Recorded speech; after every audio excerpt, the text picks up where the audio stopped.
be here today to moderate a panel of friends, some newer than others, but friends that I've known for a while. And we've got lots of great expertise from different geographies. So I think it will be a really interesting panel.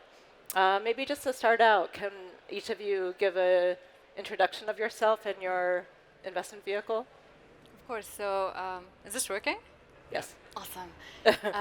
So I'm AlSaleh. I'm a partner at Outliers Ventures. We are a pre-seed and seed fund investing in MENA and the US. We back product-driven founders. We like to be the first check-in. Before investing, I was an operator, so I used to build products, look into data, analytics, and so on. And yeah, that's a bit about myself. Hi everyone, I'm Adrian, founder and managing partner of AC Ventures. We're an early stage Southeast Asian manager focused on the Indonesia market. We've been investing over the past 10 years, have one of the larger one of the larger funds in the region with over 100 companies that we've invested in over those past 10 years. Happy to be here and hope to share some insights about our region with you all. Thank you. Hey everyone, I'm Mashal. I am an entrepreneur, so I started off with a media startup called The Tempest, grew it, scaled it out, built a business accelerator supporting early stage female founders going from early stage to revenue in 60 days. And now I'm running a Web3 venture studio called Venture Punk, and we've got in-house products. We're based out of LA, and I'm angel investing now, so that's me. Hi everyone, my name is Omar Almajdouie. I'm founding partner at Raed Ventures, a VC firm based in Saudi Arabia, investing in Middle East, North Africa. We have about 44 companies in our portfolio of 2 funds so far, and we are active since 2015. Okay, thank you everyone. Great intros and overviews.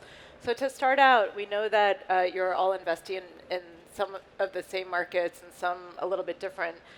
Can you talk about where you're investing and the opportunities that you see in those markets? Maybe Adrian, do you mind starting? Sure, I'm happy to kick off. So we're primarily investing in Southeast Asia, but also focused on Indonesia. Southeast Asia is a population of 600 million people. Indonesia is the largest economy of all those ASEAN countries, with 280 million people there.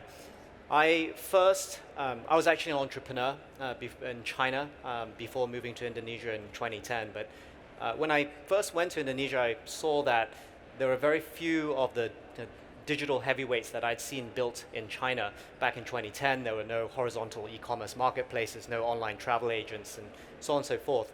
And so saw that there was a remarkable opportunity to take this time arbitrage and see what had worked with proven models of digital disruption obviously in countries like China, India, and elsewhere in the world, and take them to Indonesia. So we started investing in technology companies as early as 2013 and 14. We're among a set of venture capitalists who helped pioneer the venture ecosystem alongside the entrepreneurs who are building the technology ecosystem over there. The opportunities primarily sit around big sectors of the economy, like consumer commerce, obviously. Fintech is a huge opportunity in Indonesia as well, where 70% of the population is unbanked or underbanked too. I think one of the unique opportunities that you see in Indonesia actually revolves around micro, small, medium enterprises. And when often people think about enterprise, they think about SaaS and software-driven opportunities. Well, in Indonesia, you don't have that because the companies are too small. You can't get them to pay enough money to build a meaningful business. But with 63 million MSMEs that contribute to over 60% of the country's economy, and also employ 80% of the workforce in Indonesia, there's some really interesting businesses that you can build to empower these MSMEs with technology and subsequently help them build digital businesses through fintech and supply chain disruption and distribution as well. But just a few highlights about the opportunities in Indonesia there. No, it's interesting. I think, and I'm sure we'll hear more about it from Omar and Sarah especially, but fintech has been a big opportunity in this region. We've really seen it explode over the last few years. There's some dedicated, even fintech funds now that have been raised. Yeah. So it seems like the banks are finally coming around and noticing that there is this whole, this was one of the, I think, great things of COVID that came out of it, that there was sort of forced disruption and innovation. Omar, what about in Saudi? Where do you see the opportunities? So, so Saudi Arabia is not is big, but in addition to that, it's a very deep country. So when it comes to some sectors, like when we talk about consumer products, for example, we see that Saudi Arabia has one of the highest transaction value all over the world. And that is a big opportunity for investors, especially in our domain. Some other areas that are very underserved are the business-to-business models, especially the SaaS models. We see that most of the technology companies are trying to serve enterprises only, but in general they lift away a lot of long tail, which we are talking about hundreds of thousands, maybe also crossing million organizations in Saudi Arabia. That is not only the case. We are talking also about the Middle East, North African opportunity, which is even maybe 10 times bigger when it comes to the business side. So we are talking about SaaS and B2B SaaS. This is something massive opportunity in Saudi Arabia and the region. We're talking about fintechs. And when we talk about fintechs, it varies from area to area. If we go to Saudi Arabia, you will see that the inclusion part is less, but it's deep. So for example, if you go to business long tail, you will see that it's purely very underserved in Saudi Arabia. But if you go to enterprises, also you see them well served. So that is a big portion of the opportunity in Saudi Arabia. If you go to Egypt, for example, you will see that consumer banking is actually one of the largest opportunities in Egypt. So it varies from the region. That is actually creates a very interesting opportunity for someone who is investing in the whole region. When we talk about also the e-commerce, so the region holds the highest growth in e-commerce across the globe. That is also give anyone who invests in supporting services for the e-commerce big opportunity. So we are investors in buy now, pay later. I know that buy now, pay later is not sexy anymore in the world, but when it comes to the region, the buy now, pay later players are profitable companies and scaling in 4 to 5x year over year. So that is very unique to this region.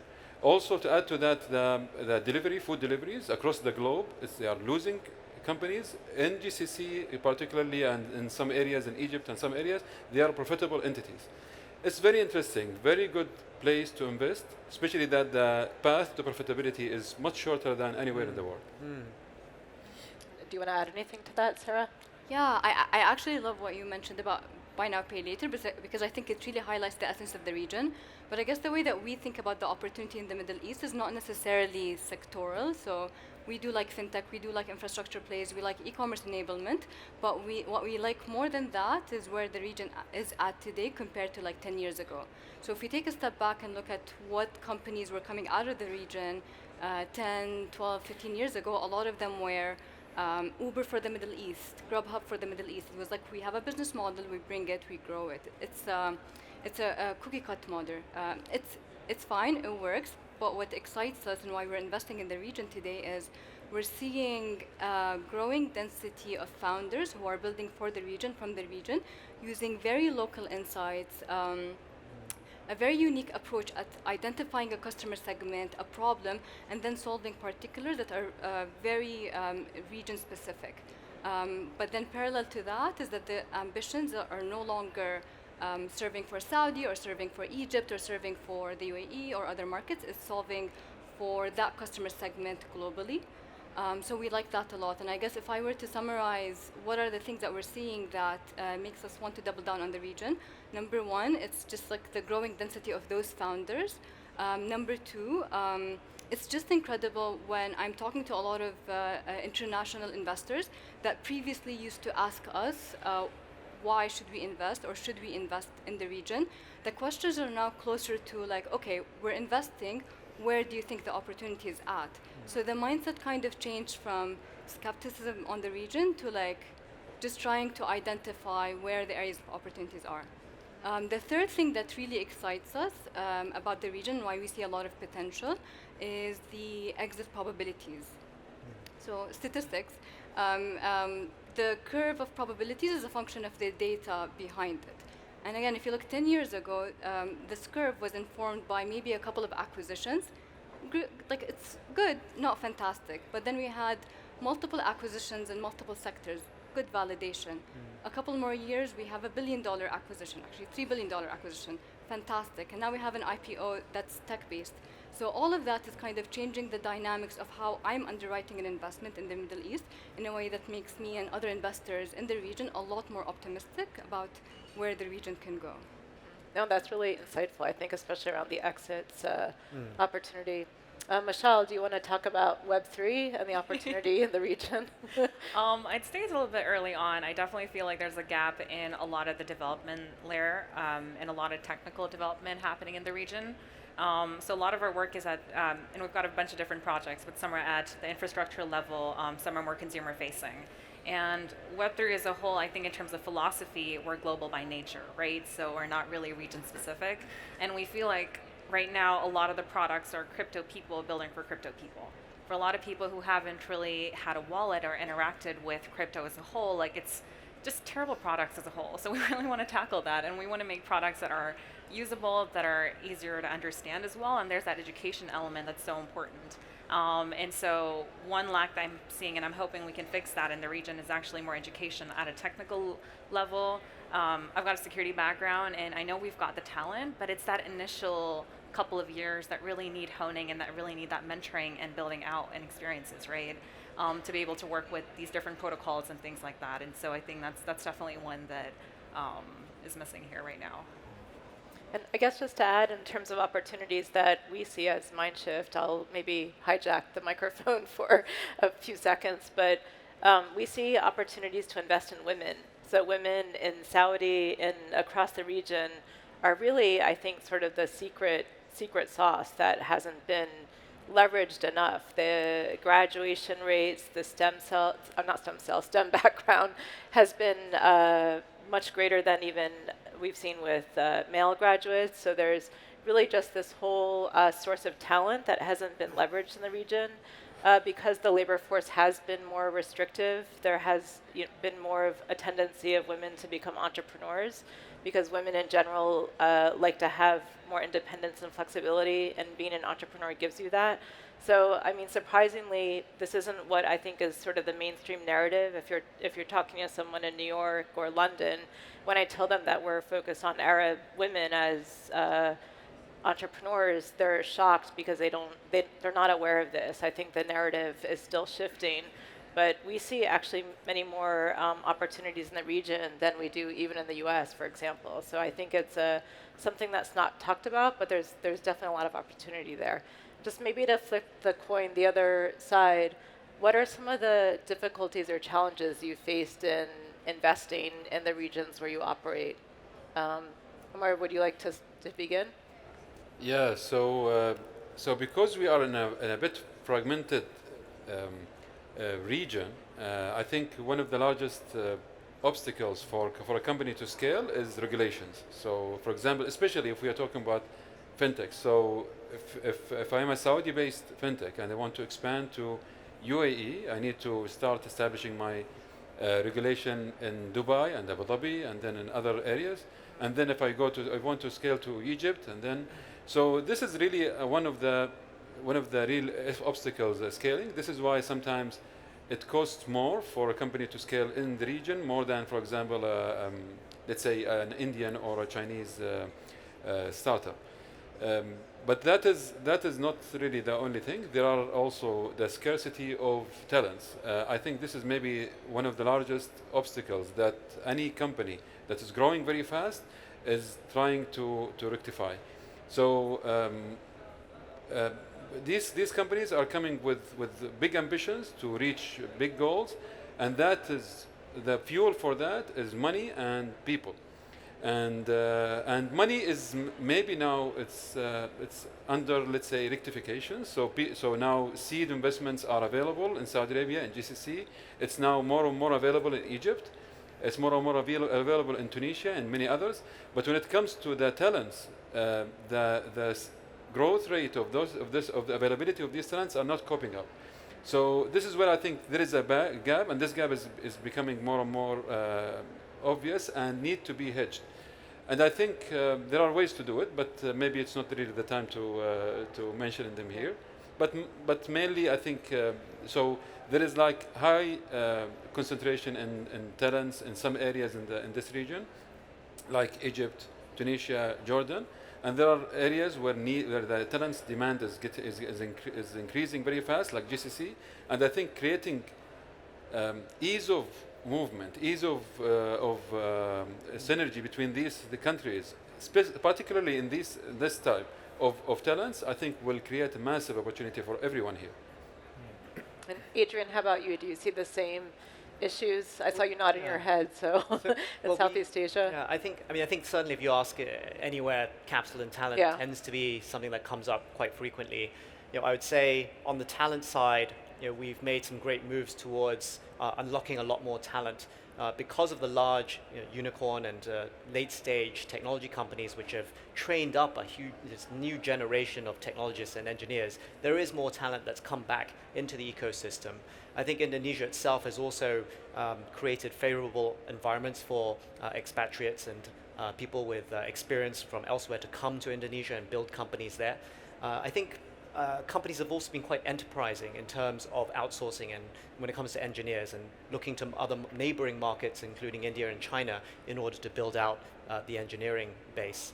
What would perhaps add to that is, on the capital side, I think one of the biggest questions has also been on exits, to echo Sarah's point.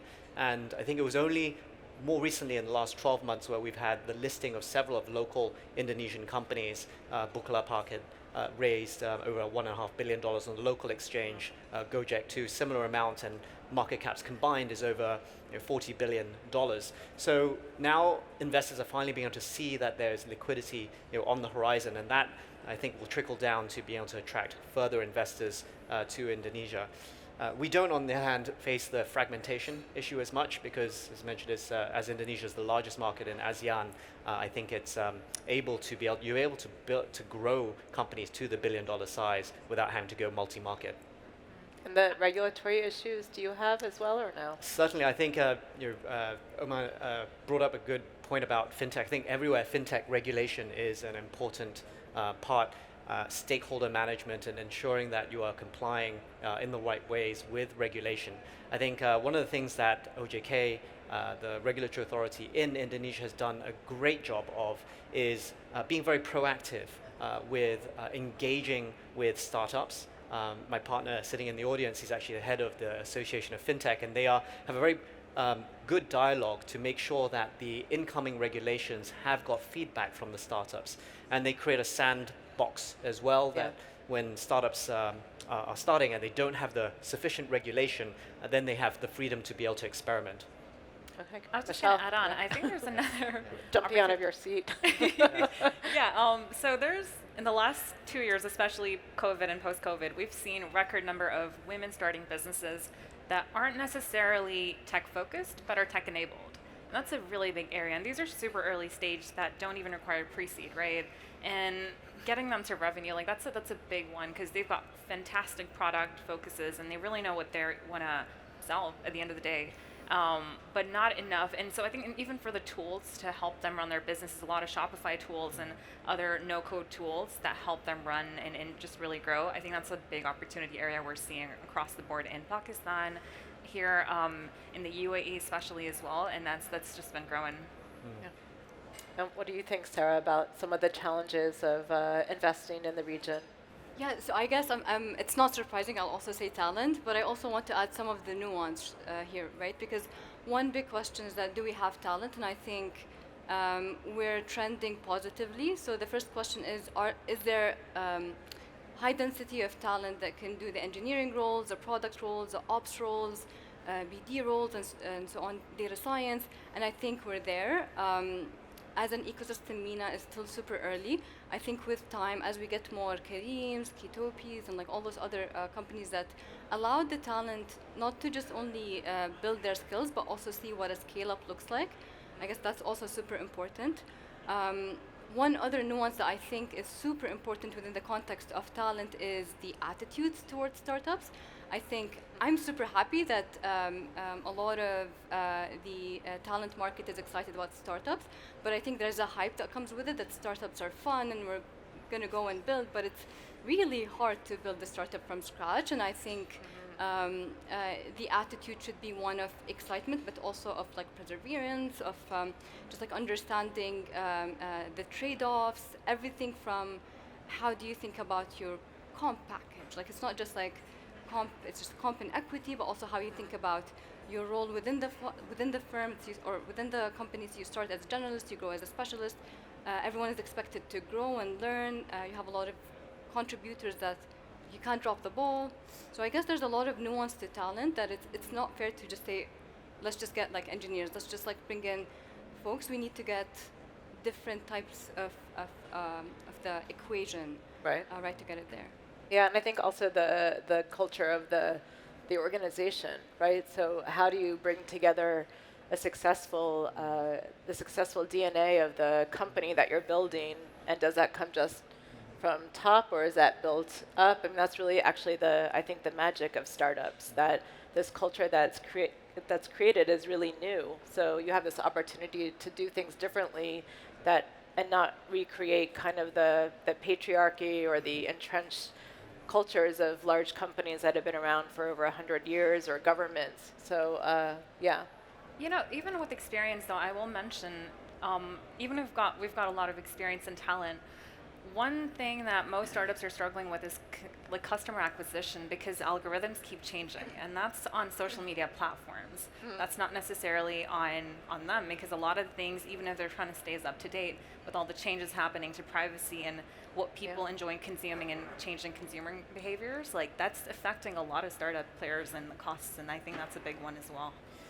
Maybe one I'll add, and maybe it's also common in GCC, but we also saw, as a result of last year's excesses, there were some pretty hefty valuations that were awarded to companies. We had those here too. And now, I think many startups are facing this, and maybe more extreme in markets, emerging markets, because a lot of the tourist capital may have fled. Right. And so now you've got these companies which might be sitting on massive valuations and corrected metrics or multiples for which they would be valued, which means you're no longer, say last year you had to go 10x to get to reach your valuation, might grow 20 or 30 or even more x to get there.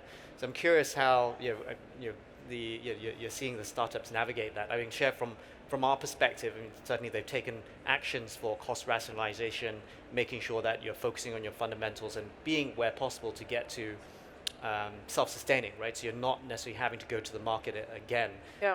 But I think more importantly, if you're able to get to category leadership and you are able to have a capital advantage on top of that, you can actually selectively pursue inorganic growth strategies that can help supercharge the growth and therefore get into that multiple. But if there are any other ways that you see startups solving that in this area, we keen to hear Community that. building is a really big one.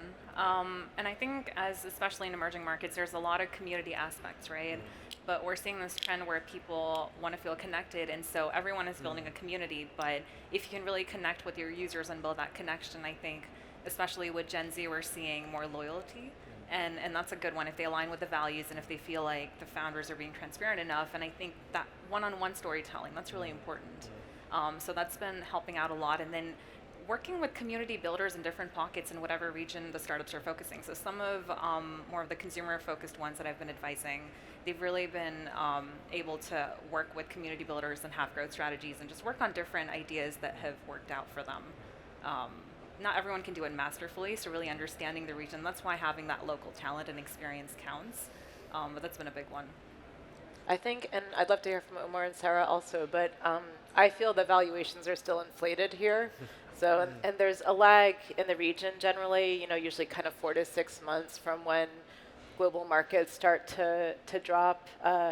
So, and I actually feel sometimes it's from other investors that the valuations get set. So for us, we're not normally leading rounds because we're not a large enough investor to lead the round. So we're coming in on terms that are already set by the lead investor. And sometimes it's difficult because where we would price it is very different than where the lead would price it. And so then our option really is, do we go into this company, maybe overpay a little bit, but still we've got the 10x goal. So we still have to be able to get there, and hopefully things will turn around in the next kind of 12 to 18 months, but it's still unpredictable. So I don't know, Sarah, what do you think? Yeah, we think valuation is a vanity metric, honestly. Yeah. And I think it's, sure, we can talk about whether it's high, it's low. For us, it doesn't really matter. It doesn't really matter as in, it's a way to measure how the founder thinks about the company, right? And then this basically begins a conversation of whether this is a founder that we align with in terms of how he or she thinks about the company today, in the next 10 years, and so on. I like the conversation about valuation a lot, but only within the context of why do you think this is... Right, how do they think about value and right. understand it? And again, the second part is investing is also a supply and demand market. Yeah. Venture capital is a market where you have theses and people agree and disagree on theses. So if I disagree on a valuation, someone else does, that doesn't, they probably see something I'm not seeing, or if it's a way to kind of assess where everyone sees the market looking forward, and I think it's difficult to assess today. Yeah, and especially in an early stage where we're not investing based on years and years of information, and markets are evolving, and there's a lot of fluidity in what we're doing. So, Omar, do you want to add anything to that? Yeah, it's exactly what Sarah mentioned. It's supply demand. So it's actually pricing. It's not valuation. So it's actually something that is not based on on solid numbers or future projections. The issue here is that there is a big amount of early stage money out there. And so, for example, if you segregate growth from early stage, growth is under correction, in my opinion, that makes it more realistic and more rational. So this is where I think the correction is happening now. And the correction will happen only when the tourist investors are out of the business. And this is where I think the problem at early stage, at least. So you can see now VCs are competing with angels, are competing with family offices, especially in GCC. And that will never correct this stage until those people are out of business. And what the problem of that is that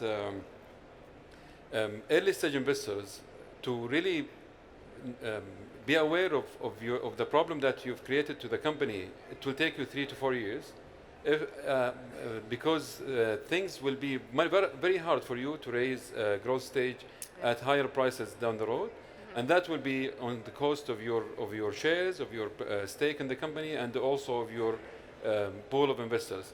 So, in my opinion, I think the correction at early stage, we can anticipate correction in maybe 1 year from now, but at the growth stage, I think everything is now, at least, I see it adequate pricing.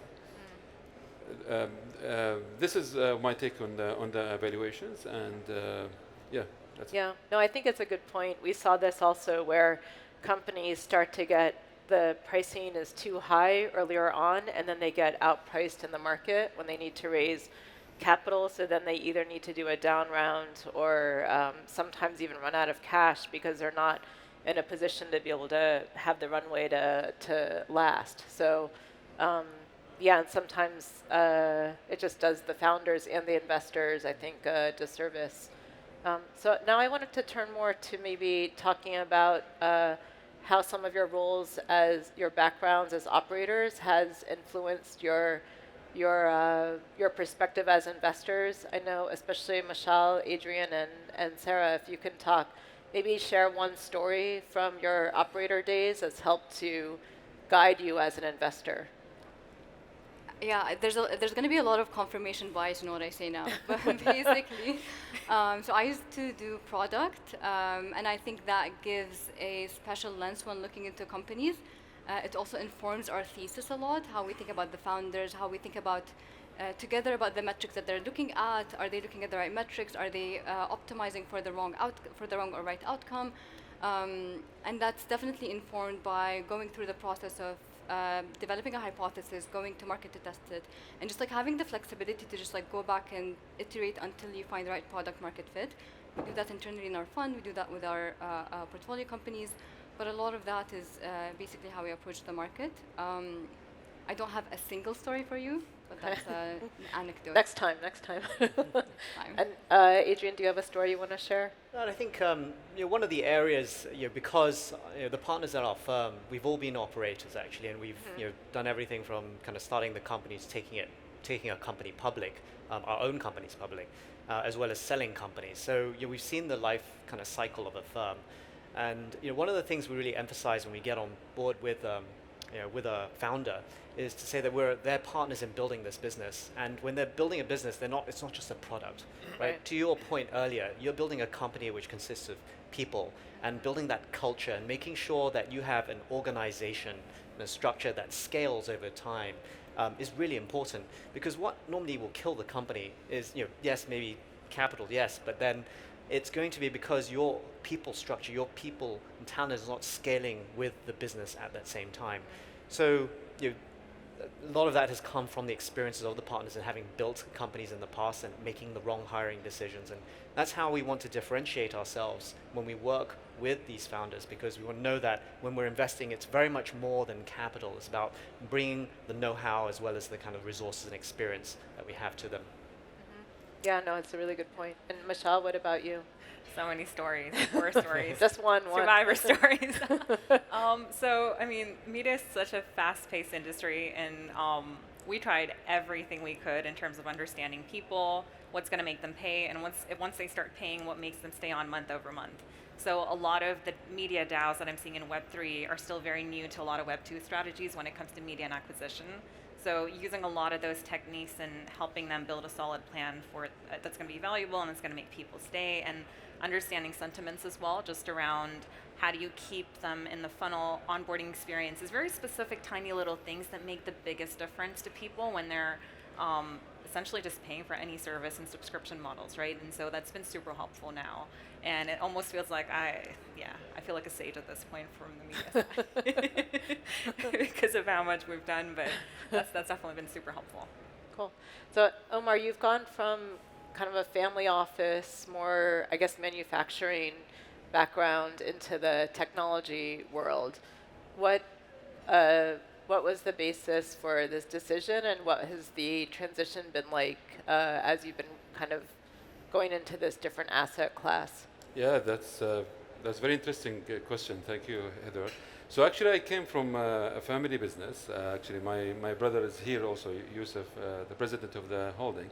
We came from a family business that is very well governed. So the governance level is very high. Everything is disciplined. And I came to exactly the opposite side of the equation, which is totally ungoverned startups that are starting from zero governance, and you are trying to just make sense of that. But because of that interesting part, I felt like that there is a very good value that I can create to those companies with the adequate level of governance, because early stage governance is killing any startup, but there are points that I think the companies can use from this type of mindset to actually make their fundraising much more fruitful. So I think this is one of the things that I moved from the family business. Of course, in addition to that, the operating experiences, the hiring experiences. So these type of things, I moved it to the area. Actually, I started back in 2015 investing as an angel. It was very organic. Yeah. One of the first investments, I think with Milto. This is actually the first investment with Shireen here. And thanks God that this investment retained the whole amount now. So this is like a full cycle of returns. Yes. So thank you, Milto, for the opportunity. And since that investment, I felt myself engaged in this domain organically until I found myself out of the previous business. So that was the story of moving from one area to another. It was super organic, not visionary at all. And but thanks God, also the family was also looking at this as an opportunity, so they backed me up in the first fund. The second fund came at 2019. It was talks with my partner Saad Nashif and also my other partners. I don't know if they are here. So Saad actually helped me establishing the first fund. He is the first Kaufman Fellow in the Middle East, and he helped me building the first thesis and do the first fund in a good way at least. And then we had a discussion back in 2018-19 whether we should really do it together in a full-time basis and be more institutional. That was the journey of moving from a family office VC to a more institutional VC, which wasn't really very hard because thanks to him and to my partner Talal and everyone, we made the practices of the VC even from the family office position to make sure that the migration to institutional will be much more easier. So in 2019, we decided to raise at least, I think, 100 million, yes, 100 million fund. And yeah, we closed at 130 plus in Fund 2. So this is the journey. We are, in Fund 1, we invested in 22 companies. In Fund 2, so far, we invested in 22 companies, among which maybe you know Mersul or Swivel or Fodex, Sella, Noon, all of very good companies in their domains are part of our Fund 1 and Fund 2. Tabi, of course, is a big thing now. So all of these are coming from the two funds. I think it's very good opportunity for family offices to think this way if they want to move to the VC. I don't think that having like a random portfolio creation from a family office position is something that will make it rewarding. This is my opinion. I think it's very good, especially that you are now competing with about 50 early stage VC in Saudi Arabia only, and also more if you want to go to the Middle East, North Africa. So you need really to be more precise and more focused when it comes to the portfolio creation. Yeah, no, thank you. That's very enlightening, and hopefully that was helpful for some of the family offices in the room who might be thinking about going into venture. So we're almost out of time. I just want to ask each of the panelists if you can share one story of learning, something that you've learned since you've been investing that surprised you didn't expect. Anyone who wants to go first? I guess every day you're surprised with good things, I hope. But I guess if the question is what is interesting is that this is the kind of space where if you're not always there open to learning, kind of plateaus, but I guess that's how I would think about it. I wouldn't necessarily say this was surprising, but it's just good to see the proof around it. That we're very founder focused as a fund, and we've increasingly over time tried to figure out ways of quantifying gut feel towards a founder. Right? You kind of know after seeing thousands of founders which ones are better than others, but very rarely is that quantified in any way that you can then benchmark and make better selection and decisions going forward in the future. So I think it's what's surprising is that when you see just an incredible founder that demonstrates such persistence and grit, that even when their first company or their first product doesn't work out and they go for an entire pivot and then take off, it really helps underline the importance of that.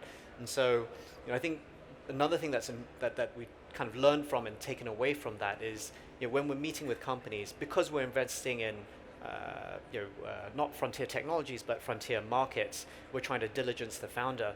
We focus those initial pitch meetings very much on trying to understand the founders and their team, and not just their products and their market, and figure out if they're the right fit, if they really have what we call founder market fit in being able to take this company all the way to be the leader of the category. Yeah, that's great. Mine Mashal? would be getting into the space. I started off with NFTs when they were still earlier on, and it's a bear market, which we call a builder's market, but definitely bought into the hype, and I now take that as like a learning investment cost, a very expensive one, but that's been one learning. But out of that, I think being around builders and seeing that it doesn't matter what the actual price is in the space for a lot of like the stable coins or whatever is happening in the market. If you're building and you're excited about it and you're gonna keep doing it. So that's just so secondary to everything else in this space, especially. Omar? So one of the surprising investments I'm surprised because I will tell you the story now. The third company that we have invested in is a company called Morni. It's based here in Saudi Arabia. And the founder was crazy back in 2015, trying to fix the car accident management because it also includes sometimes salvage value sale. So this is where I think most of the insurance companies are losing most of their money. So he's thinking that I need to fix this area and I need to fix it from the roots. So he started in 2015. And we were the first investors with him, with other also investors. From that time until 2020, we wrote this company twice or three times. We wrote it off. It's done. We lost this company and we lost the money. And then he come back and he just stand up and very, very high resilient person. And now I just want to. This is very inspiring that he is now closing a pre-IPO round. Wow. The company is very actually innovative when it comes to the also business model. I haven't seen it. We searched a lot in the whole globe, and I haven't seen anything like this in the world. So this is something that is surprising, and this is something that is no venture capitalist can tell you that he or she can figure out the winner early on. Yeah. This is one of the winners of Fund 1. Yeah. Yeah, it's always a crystal ball. Yeah. Well, thank you so much to the panelists. Please join me in thanking them, and thank you to the audience as well. Thank you very much. Thank you.